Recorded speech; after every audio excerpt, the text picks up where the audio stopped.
সুন্দরবন সারা বিশ্বের পরিচিত তার প্রাকৃতিক সৌন্দর্যের জন্য।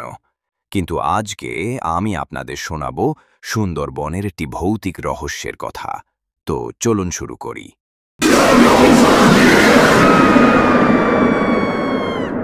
সুন্দরবনের বিদ্যাধরী নদীর তীরে একটি ছোট গ্রাম রাধারানীপুর। গ্রামটির প্রবেশপথে ছিল এক বৃহৎ তেঁতুল গাছের বন। সেখানে লোকের আনাগোনা নেই বললেই চলে। সন্ধ্যা নামলেই কোনো মানুষ, পশু, পাখি কেউ তেঁতুল বনে যায় না। সন্ধ্যার পর গ্রামে কেউ প্রবেশ করতেও পারে না। একদিন রামু নামের এক ব্যক্তি শহর থেকে গ্রামে ফিরছিল বাসে করে। পথে বাসের চাকা খারাপ হয়ে যায়, তাই রামুর অনেক দেরি হয়ে যায়। তখন ছিল বর্ষাকাল, রাস্তাঘাটে জলে ভরা। রামুর বাস থেকে নামতে রাত হয়ে গেল। রামু হাঁটতে হাঁটতে গ্রামের প্রবেশ পথে এলো। চারদিক অন্ধকার, একটাও মানুষজন দূরে থাক, প্রাণী পর্যন্ত নেই।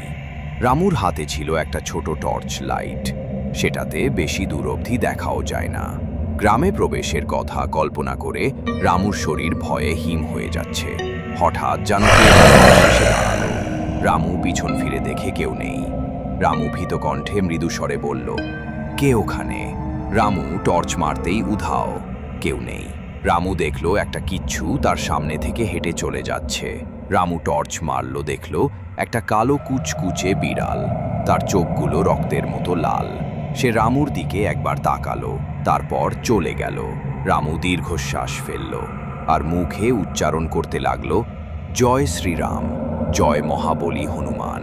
তারপর রামু বলল, যা হয় হবে, আজকে বাঁচবো না হয় মরবো।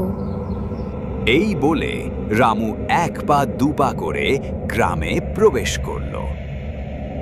রামুর কানে ভেসে এলো একটা ছোট্ট শিশুর কান্নার শব্দ। রামু দেখল সেখানে তো কারুর বাড়ি নেই। তাহলে কান্না কার? রামু বুঝতে পারল। তাই সে না দাঁড়িয়ে হাঁটতে লাগলো। যখনই সে সেই অভিশপ্ত তেঁতুল বনের কাছাকাছি এলো, সে অনুভব করল কে যেন তার সাথে চুপি চুপি আসছে। রামু এদিক ওদিক দেখল, কিন্তু কেউই তো নেই। রামুর গা ঠান্ডা হয়ে গেল। সে ভয়ে কাঁপতে লাগলো। হঠাৎ রামু দেখল সামনের তেঁতুল গাছের ওপর কে যেন দাঁড়িয়ে। গায়ে সাদ শাড়ি, চোখ দুটো রক্তের মতো লাল।